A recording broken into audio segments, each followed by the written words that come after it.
오늘 말씀은 히브리서 9장 15절로 28절입니다. 이로 말미암아 그는 새 언약의 중보자이시니 이는 첫 언약 때에 범한 죄를 속량하시려고 주구사 부르심을 입은 자로 하여금 영원한 기업의 약속을 얻게 하려 하심이라. 유언은 유언한 자가 죽어야 되나니 유언은 그 사람이 죽은 후에야 유효한즉 유가 살아있는 동안에 효력이 없느니라. 이러므로 첫 언약도 피 없이 세운 것이 아니니 모세가 율법대로 모든 계명을 온 백성에게 말한 후에 송아지와 염소의 피, 물과 붉은 양털과 우슬초를 취하여 그 두루마리와 온 백성에게 뿌리며 이르되 이는 하나님이 너희에게 명하신 언약의 피라 하고 또한 이와 같이 피를 장막에 성진 모든 그릇에 뿌렸느니라. 율법을 따라 거의 모든 물건이 피로써 정결하게 되나니 피 흘림이 없은즉 사함이 없느니라. 그러므로 하늘에 있는 것들의 모든 이런 것으로 정결하게 할 필요가 있었으나 하늘에 있는 그것들은 이것들보다 더 좋은 제물로 할지니라. 그리스도께서는 참 것의 그림자인 손으로 만든 성소에 들어가지 아니하시고 바로 그 하늘에 들어가사 이제 우리를 위하여 하나님 앞에 나타나시고 대제사장이 해마다 다른 것의 피로써 성소에 들어가는 것 같이 자기를 내고 하시니 그리하면 그가 세상을 창조한 때부터 자주 고난을 받았어야 할 것이로되 이제 자기를 단번에 제물로 드려 죄 없이 하시려고 세상 끝에 나타나셨느니라. 한번 죽는 것은 사람에게 정해진 것이요 그 후에는 심판이 있으리니 이와 같이 그리스도도 많은 사람의 죄를 담당하시려고 단번에 드러내신 바 되었고 구원에 이르게 하시기를 위하여 죄와 상관없이 자기를 바라는 자들에게 두 번째 나타나시. 아멘.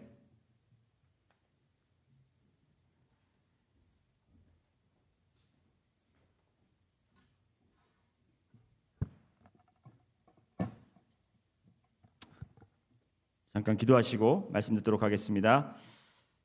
주님, 이 시간 저에게 듣는 귀와 또 깨닫는 영을 허락하여 주셔서 저희가 말씀을 들을 때에 전하는 자의 이 음성이 들리는 것보다 주님의 음성을 듣게 하시고 아버지 우리가 선입견 없이 주님의 말씀을 주님의 말씀대로 믿고 받아들이고 순종할 수 있도록 인도하여 주시옵소서. 오늘 말씀을 듣는 가운데 역사가 일어날 줄 믿습니다. 감사드리며 예수 그리스도 이름으로 기도드렸습니다.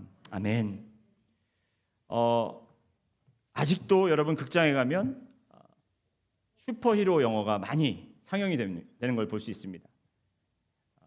슈퍼히로라는 장르의 영화, 장르물의 영화는 아마도 오랫동안 계속해서 사랑을 받고 우리가 이미 성장하고 이제 다 어른이 되어서도 여러분 아직 좋아하시는지 모르겠지만 저도 비밀스럽게 슈퍼히로 영화를 좋아합니다. 제가 어렸을 때 처음 극장 가서 봤던 영화가 슈퍼맨, 오리지널 슈퍼맨, 크리스토퍼 리브가 주연한 1978년도였나 봐요 아마. 그 어린 아이를 데리고 저희 작은 아버지가 극장에 데리고 갔었습니다. 근데 그때 제가 그 영화를 보고 너무 감동을 받아서 그때부터 제가 아마 슈퍼맨을 굉장히 좋아했던 것 같습니다. 제가 1995년도에 이제 처음 전도사 사역을 하면서 달라스에서 저희 학생들이 저에게 별명을 주어줬는데 별명을 슈퍼맨 전도사님이라고 불렀어요. 왜 그러냐면 뭐 아이들이 보기에 제가 힘이 셌던 것도 있었겠지만 제가 이렇게 안경을 쓰고 양복을 입으면 슈퍼맨을 닮았다고 해요. 조금 그런가요? 슈퍼맨 말고 클라르크 켄트 힘이 없는, 그죠? 지금 좀 살이 쪄서 그렇지 않아 보일 수 있겠지만, 그래서 여러분 이런 슈퍼히로 영화가 이렇게 인기가 많고 아직도 많은 사람들이 슈퍼히로를 좋아하는 이유는 그들이 인간처럼 보이지만 인간이 가지고 있지 않은 능력을 가지고 있기 때문에 그렇습니다. 어려서부터 우리가 할 수 없는 것을 누군가가 하는 것을 보면서 우리가 대리 만족을 느꼈고, 나도 저런 힘이 있었으면 좋겠다. 내가 하지 못하지만 다른 사람이 그런 일들을 한다라는 것에 굉장히 만족감을 가지고 있다라는 것을 알 수 있습니다. 예수님은 슈퍼히로가 아닙니다. 하지만 예수님께는 능력이 있습니다. 아주 많은 능력이 있습니다. 여러분, 예수님이 가지고 계신 능력 중에 한 가지를 만일 여러분이 하실 수 있다면 어떤 능력을 가지길 원하십니까?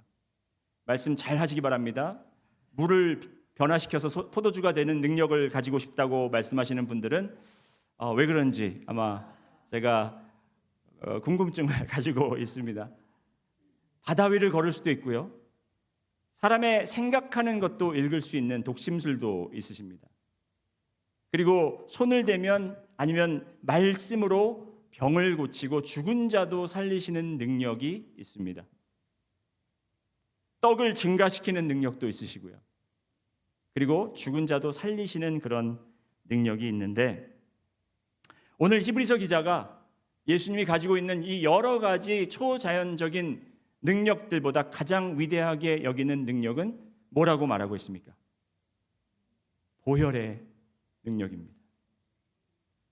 상상도 못하셨죠? 우리는 능력이라고 하니까 아까 제가 말씀한 것처럼 그렇게 우리가 할 수 없는 초자연적인, 피는 누구나 가지고 있습니다. 그리고 피는 별로 좋아하는 사람들이 많이 없습니다.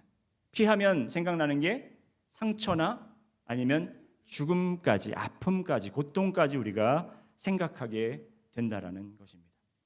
피를 능력으로 여긴다라는, 정말 우리 그리스도인의 믿음이, 신앙이 참 이상하지 않습니까, 여러분?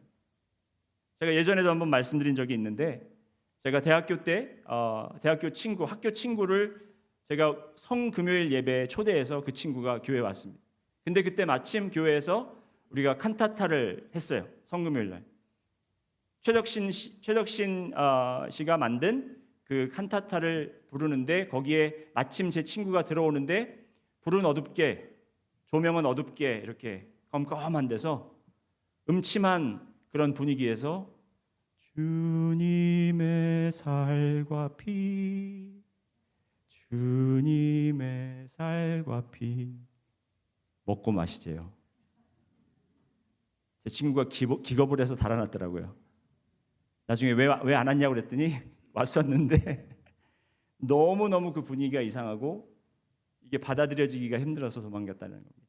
여러분, 이렇게 피에 대한 우리는 우리가 생각하는, 나름대로 생각하는 그 피에 대한 개념이 있는데, 이것을 능력으로, 여러분 아까 우리 보혈 찬송 많이 했는데 그 보혈 찬송할 땐 우리가 잘 느끼지 못하죠. 그냥 그런가 보다.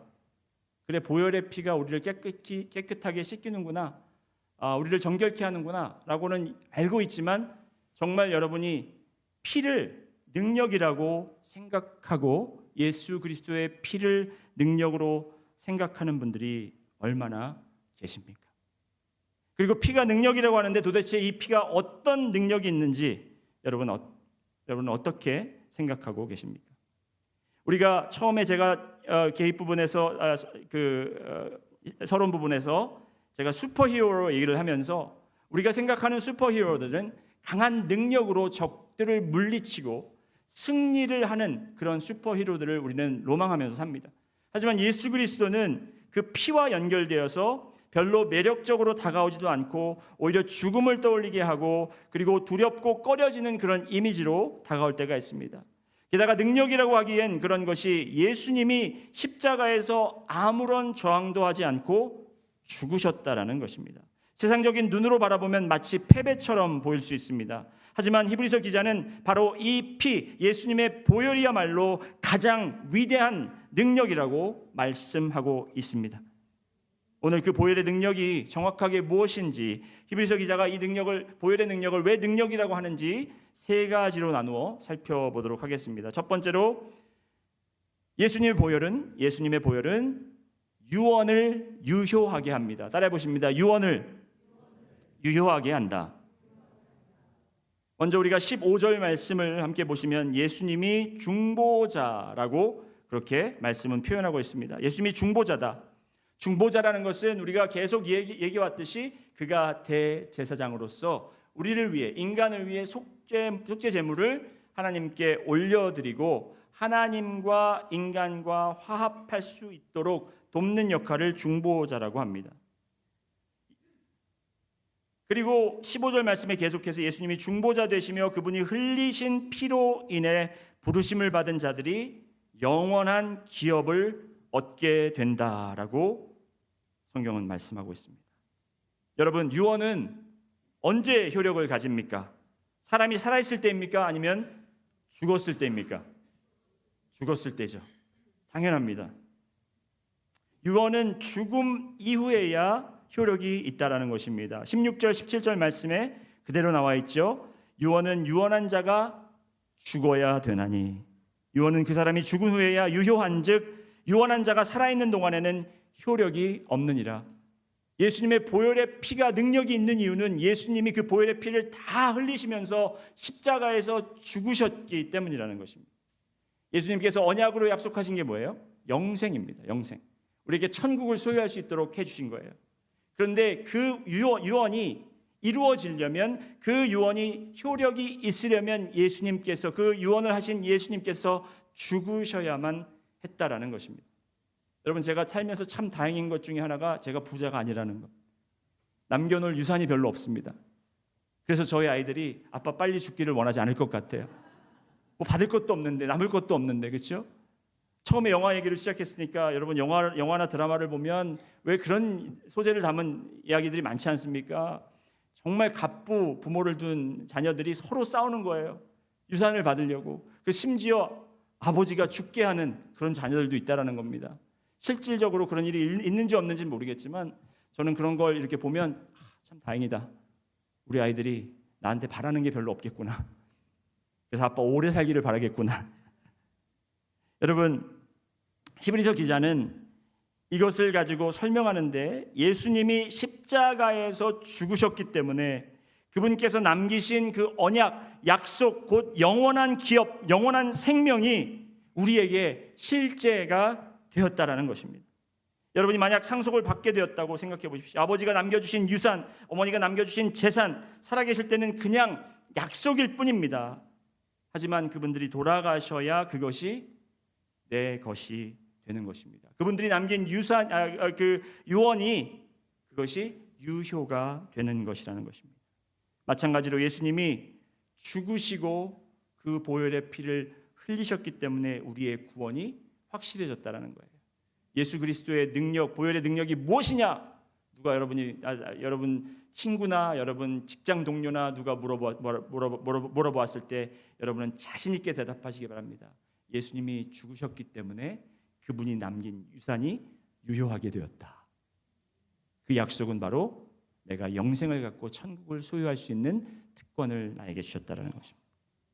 두 번째로 예수님의 보혈의 능력은 우리를 정결케 하는 능력입니다. 따라해 보십니다. 우리를 정결케 한다. 19절부터 26절의 말씀이 이제 그 정결케 하는 것에서 설명을 하고 있는데요. 먼저 19절, 22절, 19절부터 22절까지 말씀을 첫 부분으로 나눠서 한번 함께 보시도록 하겠습니다. 19절부터 22절 다시 한번 읽어보실까요? 시작. 모세가 율법대로 모든 계명을 온 백성에게 말한 후에 송아지와 염소의 피 및 물과 붉은 양털과 우슬초를 취하여 그 두루마리와 온 백성에게 뿌리며 이르되 이는 하나님이 너희에게 명하신 언약의 피라 하고 또한 이와 같이 피를 장막과 섬기는 일에 쓰는 모든 그릇에 뿌렸느니라. 율법을 따라 거의 모든 물건이 피로써 정결하게 되나니 피 흘림이 없은즉 사함이 없느니라. 여기서 히브리서 기자는 계속해서 이제 출애굽기 사건, 율법의 이야기를 계속 강조합니다. 왜냐하면 이 서신을 받아보는 자들이 히브리인들이고 유대 법을 그리고 제사법을 잘 아는 사람들이었기 때문에 히브리서 기자는 출애굽기 사건을 떠올리게 하면서 모세가 율법을 선포한 후에 송아지와 염소의 피를 백성들과 곧 성경에 뿌리고 그리고 성막의 기구, 제사를 드리는 모든 기구들에게도 위에도 피를 뿌리는 그러한 행동을 여기서 이야기하고 있습니다. 그 뿌린 피를 뭐라고 한다고요? 언약의 피. 따라해 보십니다. 언약의 피. 이 언약의 피로 말미암아 어떻게 된다고 했습니까? 정결하게 된다. 피 흘림이 없은즉 사함이 없다. 죄 사함이 없다. 여러분, 정결하게 된다라는 건 어떤 말입니까? 깨끗하게 된다라는 거죠. 근데 아이러니한 거는 뭐냐면 우리가 피를 깨끗하게 생각합니까? 우리 아들들이 이제 자다가 이제 막 클 땐 성장할 땐 코피가 자주 나잖아요. 그렇죠? 코피가 나면 얘네들이 잘 일어나서 화장실을 가서 이렇게 해야 되는데 그냥 그 필로 커버로 그냥 그거를 닦거나 이불로 이렇게 닦고 그냥 잠을 자버려요. 근데 이야기를 안 하면 이 피 묻은 게 굳어져 가지고 나중에 빨 때 너무 힘듭니다. 또 심지어 막 벽에다가도 어떻게 뭐 이렇게 피를 막 묻힐 때도 있고. 그러면 이걸 또 닦느라고 얼마나 또 제 아내가 고생을 하겠습니까? 목사님이 좀 닦으시죠. 어쨌든 그 포인트는 그게 아니고 이 피라는 것을, 피가 묻은 것을 우리가 깨끗하다고 생각을 하지 않는데 지금 여기에서는 그 피가 정결하게 한다라는 거예요. 피가 정결하게 한다. 그것이 언약의 피이기 때문이라는 것입니다. 하나님이 보실 때는요, 우리가 인간의 눈으로 볼 때 깨끗한 것과 우리가 생각할 때 이것이 선한 것과 악한 것을 구분할 때 그렇게 하는 것이 아니라 하나님은 하나님의 눈으로, 하나님의 관점으로 선과 악을, 의와 악을 구분하십니다. 그런데 하나님께서는 우리가 아무리 정성껏 드린 것도 그 보혈의 피가 없다면 그것을 깨끗하게 여기지 않으신다라는 거예요. 그런데 문제는 지금까지 이야기한 이 19절에서 22절까지 읽은 이 모든 것들이 어디까지나 모형이라는 거예요. 모형. 여러분, 모형에 대해서 제가 말씀드렸죠. 이건 카피본이라는 거예요. 실체가 아니라는 것입니다. 앞으로 다가올 것을 예시하는 것이고 그림자일 뿐이라는 것입니다. 23절 말씀을 한번 보시기 바랍니다. 23절 함께 읽습니다. 시작. 그러므로 하늘에 있는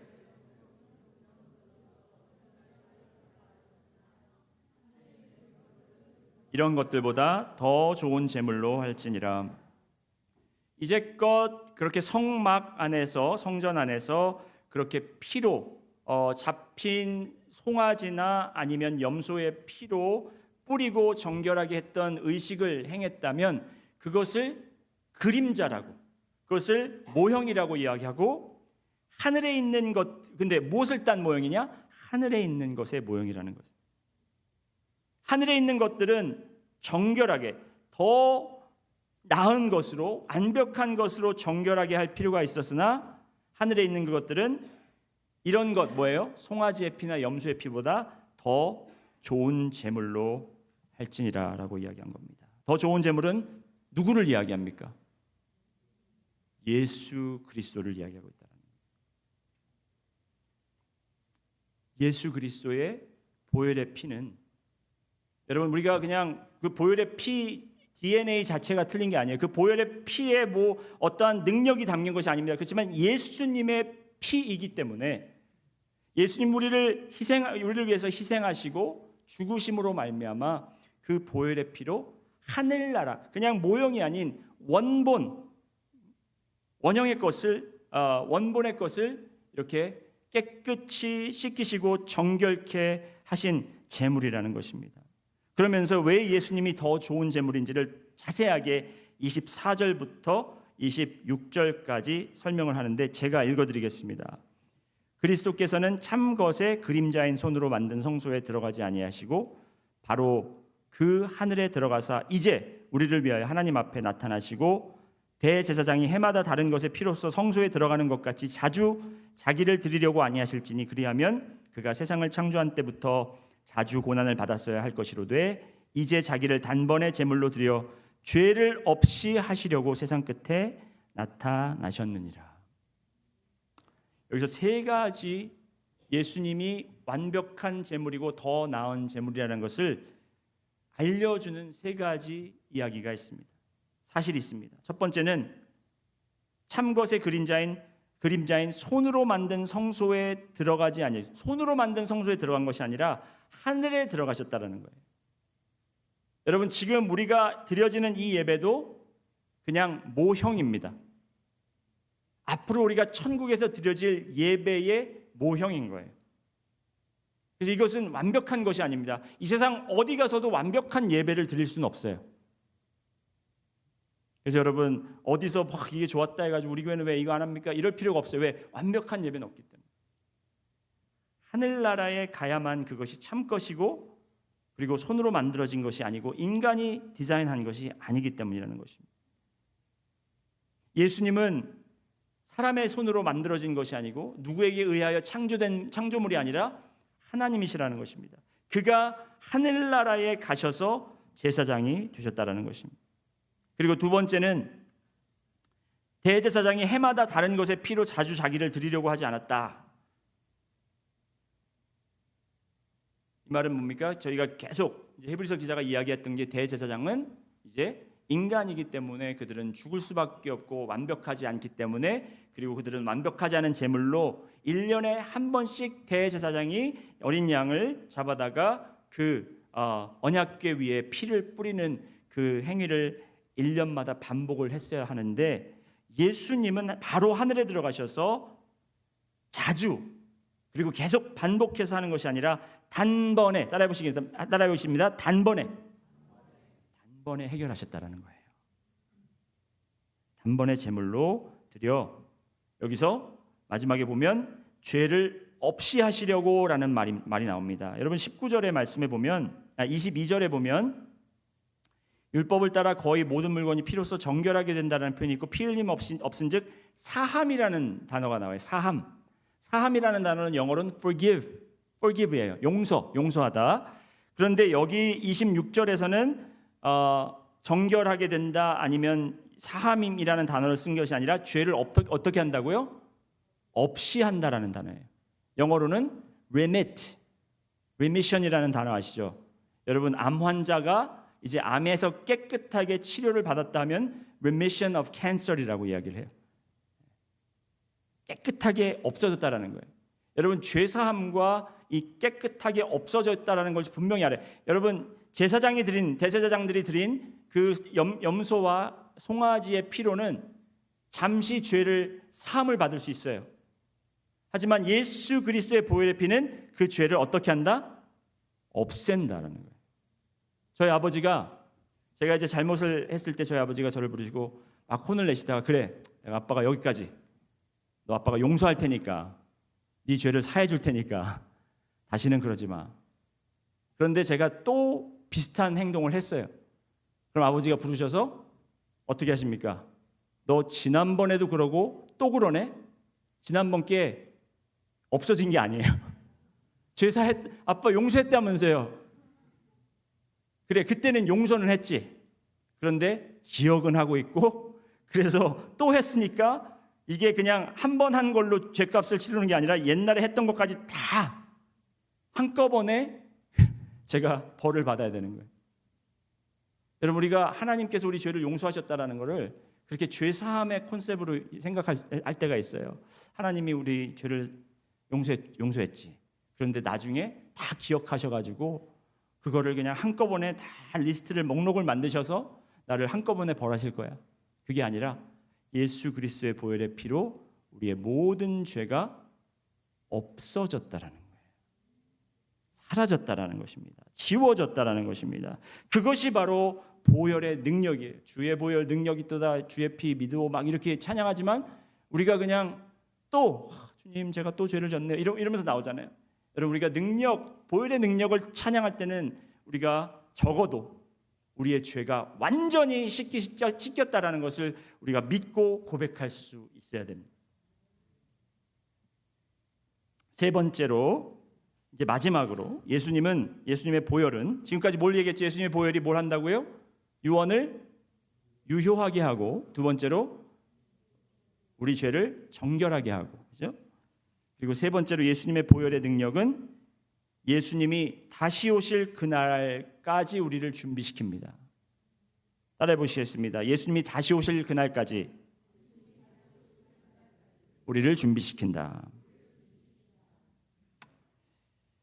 27절과 28절 이제 마지막 두 절이 남았는데 굉장히 짧습니다. 근데 이 짧은 내용 안에 여러 가지 심오한 것이 담겨 있어요. 27절을 보면은 한 번 죽은 것은 사람에게 정해진 것이요 그 후에는 심판이 있으리니라고 말합니다. 모든 인간에게는 반드시 죽음이 있고 그 뒤에는 하나님의 심판이 기다리고 있다라는 진리를 이야기하고 있습니다. 이것은 아무도 피해갈 수가 없는 거예요. 누구도 죽음을 피해갈 수가 없고 누구도 죽음을 더디할 수가 없고 하나님이 정하신 그때 우리는 죽게 돼 있고 그리고 죽은 후에는 우리가 언젠가는 하나님의 심판대 앞에 우리가 서야 된다는 거예요. 그런데 28절을 보면 우리에게 소망적인 메시지가 있습니다. 28절 함께 읽습니다. 시작. 이와 같이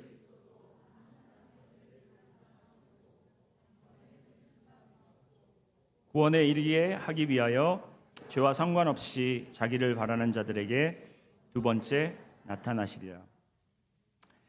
자, 여기가 이 말씀이 뭐냐면 잘 보셔야 되는 게요. 우리는 심판과 구원에 대해서는 심판이라고 얘기하면 앞으로 언젠간 다가올 일, 까마득히 먼 훗날에 다가올 일이라고 생각을 해요.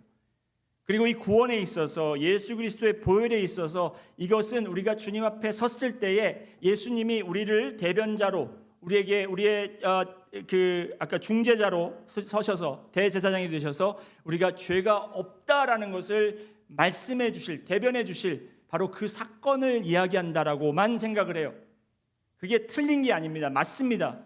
하지만 우리가 여기 이 두 구절, 짧은 두 절이지만 장래 앞으로 있을 그 심판 날만을 이야기하는 것이 아니라는 것을 제가 이 말씀을 오늘 설교를 준비하면서 깨달음이 왔어요.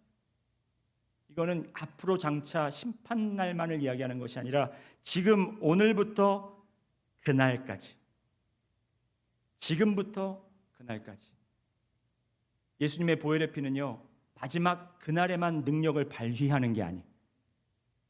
오늘 지금 이 순간에도 예수님의 보혈의 피는 능력이 있다는 것입니다. 내일도 있습니다. 모레도 있습니다. 글피도 있습니다. 여러분이 주님 앞에 설 그날까지 계속 주님의 보혈의 피의 능력은 있다라는 거예요.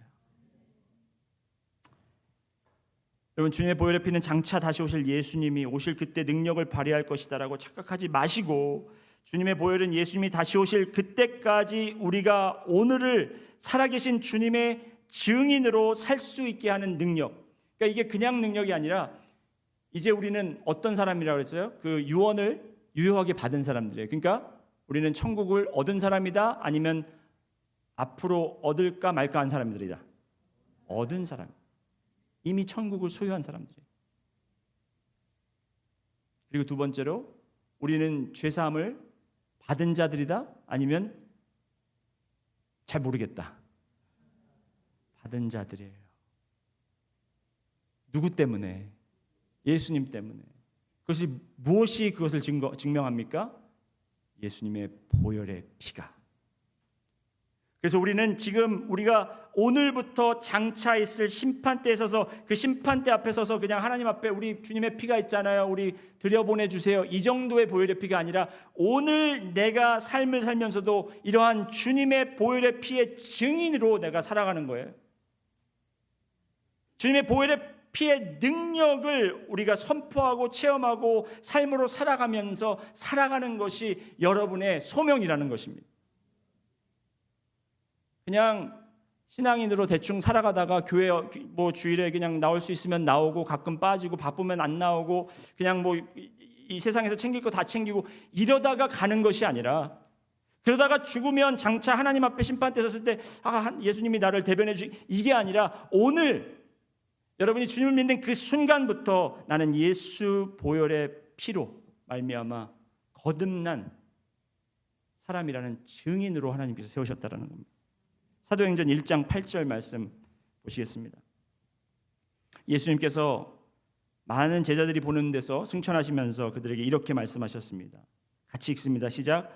오직 성령이 너희에게 임하시면 너희가 권능을 받고 예루살렘과 온 유대와 사마리아와 땅끝까지 이르러 내 증인이 되리라 하시니라. 성령님이 임하시면 너희가 뭘 받는다고요? 권능. 여기 권능이라는 단어는 power, 두나미스. 여러분 두나미스라는 단어의 근원이 어떤 목적으로 사용되는지 아시죠? 다이너마이트. 다이너마이트의 그 원어가 두나미스라는 단어에서 나온 거예요. 그렇게 그 능력, 근데 그 능력이 무슨 능력이냐? 어떤 능력인 것 같아요, 여러분? 오늘 말씀 여기 1장 8절의 말씀을 보면 예루살렘 온 유다 사마리아 땅까지 이르러 증인이 되는 능력이에요. 증인이 되는 능력. 여러분이 슈퍼히어로가 돼서 물을 변화시켜서 포도주로 만들고 바다 위로 걸으면서 야, 나 멋있지 이러는 게 이런 게 아니라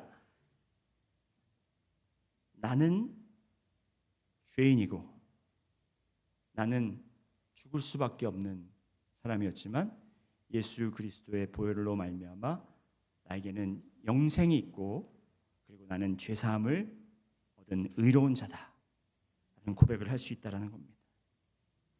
이 고백을 하며 우리 주위에 있는 분들에게 이 고백을 하고 간증을 하고 그들에게 복음을 선포하는 바로 그 증인들로서 여러분들을 더 오늘도 살아가게 하시고 내일도 살아가게 하시고 앞으로 남은 기간 동안 여러분들을 이 땅에 두고 살게 하신다라는 겁니다. 여러분 제가 개인적인 이야기를 하나 나누겠습니다. 여러분 다 아시는 이야기지만 며칠 전에 제가 아내와 대화를 하던 중에 오늘 말씀을 준비하면서 그 대화 내용이 떠올라서 제가 여러분들과 나누기를 원합니다. 여러분 아시다시피 저희 막내가 자폐가 있어서 아까도 찬양하실 때 여러분 혹시 굉장히 하이피치로 에 하는 소리 들으셨죠? 아마 앞에 계신 분들은 혹시 뭐 개가 들어왔나 이렇게 생각할 수 있었을 거예요. 저희 아이가 지금 그런 소리를 내고 있습니다. 가끔 그럴 때가 있어요. 그러다가 또 사라지다가 이게 약간 틱 같은 거래요. 왜 어떤 사람들은 틱으로 몸을 움직이고 어떤 사람들은 이렇게 하는데 이 아이는 그 몸 움직이는 것도 있고 소리를 내는 그런 틱도 있습니다. 근데 이 아이가 하는 이 피치가 너무나도 정확하게 사람의 이 달팽이관을 그냥 이렇게 건드리는 정도가 아니라 이거를 진짜 망치로 두드려 패듯이 땡땡 하고 울리는데 이거를 하루 종일 듣고 있다 보면 머리가 너무너무 아픈 거예요. 지금도 여기 찬양할 때 여기가 약간 결려서 이렇게 했는데 이걸 계속 듣다 보니까 제가 또 귀가 굉장히 민감해서 집에서 지금 저희 가족은 그 노이즈 캔슬링 헤드폰을 끼고 있습니다. 이런 지금 상황과 이 아이는 이제 아직도 14살이 됐는데 지금 혼자서 화장실도 갈 수가 없어요. 도움을 받아야 돼요. 샤워할 때도 그렇고 옷을 입을 때도 그렇고 그리고 이제 그냥 뭐 이거는 늘 있는 일이니까 사실 거기에 대해서 별로 신경을 안 쓰고 있다가 그냥 며칠 전입니다. 며칠 전에 저희 아이가 여러분도 보시지만 얘가 가지고 노는 장난감이 아주 어렸을 때부터 가지고 놀던 장난감이에요. 그러니까 지금 블락이나 아니면 이제 카드 같은 거 계속 이렇게 반복하면서 하고 있잖아요. 제가 그냥 이렇게 아이를 보고 있다가 제 아내한테 이렇게 물었습니다. 얘가 지금 14살인데 지금 저런 장난감 갖고 노는데 30세, 40세 돼도 저렇게 하면 어떡하지? 그랬더니 제 아내가 하는 말이 뭘 그때까지 걱정을 해. 그냥 오늘을 열심히 살아. 오늘에 집중하자. 이러는 거예요. 저희 아내는 굉장히 현실적입니다. 저는 좀 이렇게 굉장히 상상도 많이 하고 여러 가지 시나리오도 많이 머릿속에 저희 아버지가 저를 늘 보고 너는 꼴통극장이 복잡한 아이다. 머리가 굉장히 생각이 많아서. 그런데 이 아이가 어떻게 할까 하는 대화를 하다가 저희가 늘 이제 그런 대화를 하다가 딱 어느 선에서 저희가 그냥 대화가 멈춰버리고 왜냐하면 답이 없으니까 그냥 기도로 마치는 그런 대화의 내용인데 그러다가 우리가 먼저 저 아이를 두고 우리가 먼저 가게 되면 어떡하지?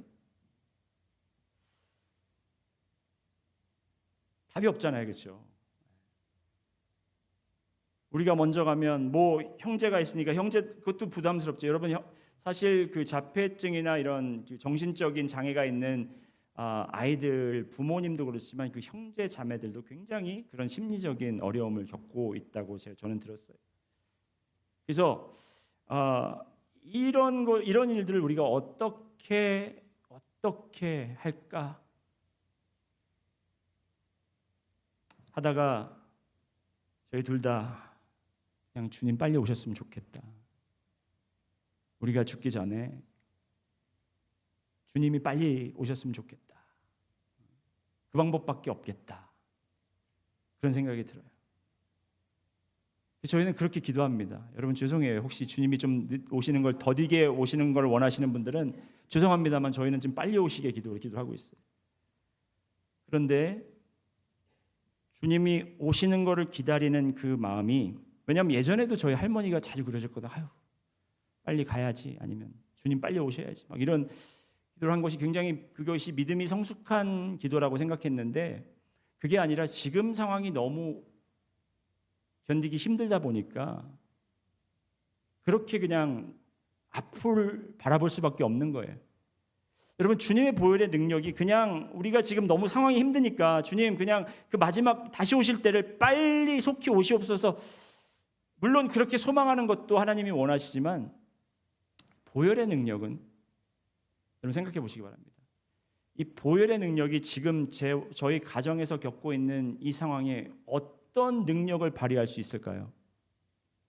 저희는 처음에 우리 아이가 자폐라고 그렇게 판단을 받고 어려움을 겪을 때 주님의 보혈의 피를 놓고 저희는 능력을 간구했어요. 그 능력은 치료의 능력이었습니다. 하나님, 저희 아이가 이렇다고 의사들은 이야기하는데 주님의 보혈의 능력으로 이 아이를 낫게 하시고 치유하시고 정상적으로 돌아올 수 있도록 주여 인도하여 주시옵소서, 그렇게 기도를 했었어요.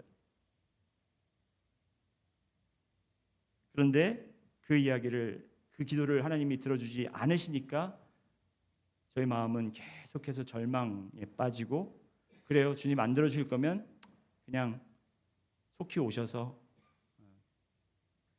우리가 그 꼴 보지 않고, 우리가 걱정하는 꼴 보지 않고 빨리 주님께서 그냥 우리를 데려가 주세요 라는 기도밖에 하지 못하는데, 제가 말씀을 보고 찾고 또 여러분들과 나누기 원하는 것은 그렇게 절망적인, 그냥 아무것도 할 수 없어서 그냥 주님 오시기만을 기다리는 그것이 아니라, 오늘 이러한 환경 속에서도 내 환경이 바뀌지 않고 이러한 어려움과 정말 내가 견디기 어려운 상황 속에서도 주님의 보혈의 능력이 나에게 나타나야 될 거 아닙니까?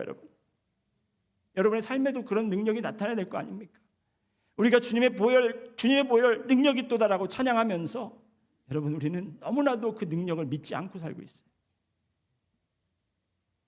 우리는 그 능력과 아무런 상관없이 그렇게 살고 있어요. 우리의 능력으로 우리가 할 수 있는 것만 그렇게 해결하려고. 여러분, 주님의 능력은, 보혈의 능력은 우리의 매일매일 삶을 더 향상시키는 그런 능력이 아닙니다. 우리의 상황은 그대로 갈 수도 있고 변화 없이 갈 수도 있고 더 악화될 수도 있어요. 지금 히브리서를 받아서 읽고 있는 사람들의 상황이 그렇잖아요. 믿음 때문에 지금 죽게 생겼고, 믿음 때문에 지금 가정을 잃게 생겼고요, 믿음 때문에 지금 고통을 받고 있는 사람들이에요. 그런 사람들에게 보혈의 능력은 어떤 능력을 본인들은 찾고 있을까요? 이 문제가 빨리 해결돼서 사람들이 다 자기들을 받아주고 다시 직장에 돌아갈 수 있고 다시 예전처럼 생활할 수 있는, 그걸 바라지 않겠습니까? 하지만 이 히브리서 기자가 강조하는 것은 보혈의 능력. 오늘도 주님이 오실 그 마지막 그날까지 오늘도 우리가 어렵고 힘들고 견디기 어려워도 그 보혈의 능력을 가지고 우리가 오늘 하루를 살아가자. 바로 이거예요. 보혈의 능력은요, 우리의 상황을 바꾸는 것이 아니라 나를 바꿉니다. 여러분을 바꿉니다. 보혈의 능력으로. 여러분, 세상의 슈퍼히어로들은요, 자기들의 능력을 남한테 전수할 수가 없어요. 전달할 수가 없어요. 그렇잖아요. 아무리 자기가 이걸 다른 사람한테 주고 싶어도 줄 수가 없습니다. 그래서 본인들이 어려운 사람들을 찾아서 도와주고, 그리고 자기들이 할 수 있는 그 힘 안에서 해결을 해야 되는 거예요. 그렇지만 결국엔 뭐예요? 그 도움을 받은 사람들도 매번 도움을 받을 수 없으니까 결국에는 죽음 앞에 설 것이고, 이 세상도 그렇게 이 슈퍼히어로들이 지키려고 하는 이 지구도 결국에는 어떻게 돼요? 패하고 멸망할 거예요. 그렇다면 변해야 되는 것은 무엇입니까? 악당들이 변해야 될까요? 아니죠. 내가 변해야 되겠죠. 예수님의 보혈의 피는 나를 변화시키십니다.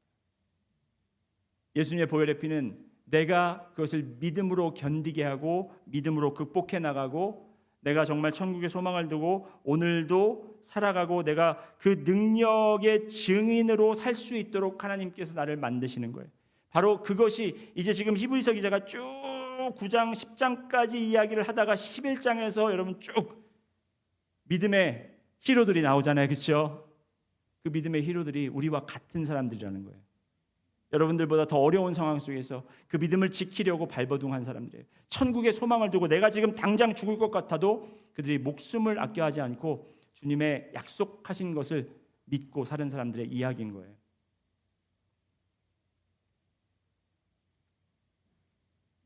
여러분, 목사로서 어려운 점이 뭔지 아세요? 성도님들이 바라볼 땐 목사가 완벽하기를 원해요. 아닌 거 알지만 우리 목사님은 이것도 잘하고 저것도 잘하고 이렇게 해주시면 저렇게 다 그렇게 원해요. 저의 바람도 그렇게 해드리고 싶어요. 그런데 제가 여러분 앞에 담대히 말할 수 있는 것은 여러분 저를 바라보지 마세요. 저에게는 실망만 하실 것입니다. 저는 여러분에게 실망만 안겨드릴 거예요. 제가 여러분 앞에 담대히 고백하는 것은 주 예수 그리스도를 우리 같이 바라봅시다.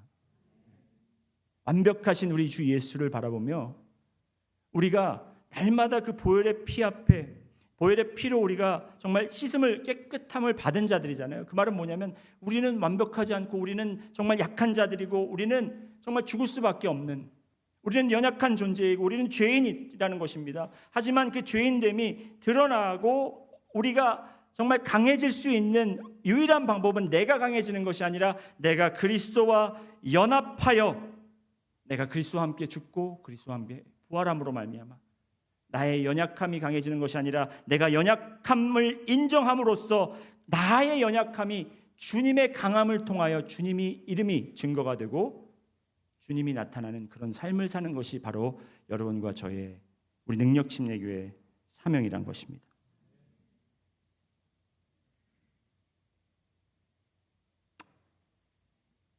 오늘 우리가 이 보혈의 피에 대해서 세 가지를 가지고 우리가 살펴보았는데요. 여러분 이미 받은 것 유언을 받으셨습니다. 유언은 이미 유효되었고요. 여러분은 죄 사함, 죄가 완전히 사라졌습니다. 그렇죠? 여러분 죄에서 자유한 분들이에요. 이제 날마다 우리가 살아가는 것만 남았습니다. 이것을 가지고 여러분이 계속해서 그냥 채바퀴 돌듯이 넘어지고 이것 때문에 시험 받고 넘어지고 그냥 교회 생활, 공동체 생활하는 데서 내가 겨우겨우 이렇게 버텨내는 그런 삶이 아니라 그런 보혈의 능력의 피를 입으신 여러분들이 그 주님의 증인으로 보혈의 능력을 말미암아 살아가시는 여러분들이 되시기를 주님의 이름으로 축원합니다. 같이 기도하시겠습니다. 하나님 주님 감사합니다. 주님의 보혈 감사합니다. 우리가 아버지 하나님 그냥 그 보혈에 대해서 찬양하고 습관적으로 그 단어를 사용하는 것이 아니라 저희가 그 복음에 그리고 그 보혈의 능력으로 오늘도 살아갈 수 있도록 주여 인도하여 주시옵소서. 우리의 상황이 바뀌지 않을지라도 아버지 우리가 그것에 대해서 절망하지 않고 아버지 하나님 주님을 믿으며 우리가 주님을 의지하며 주님과 함께 연합하여 살아갈 수 있도록 인도하여 주시옵소서. 감사드리며 예수 그리스도 이름으로 기도드렸습니다. 아멘.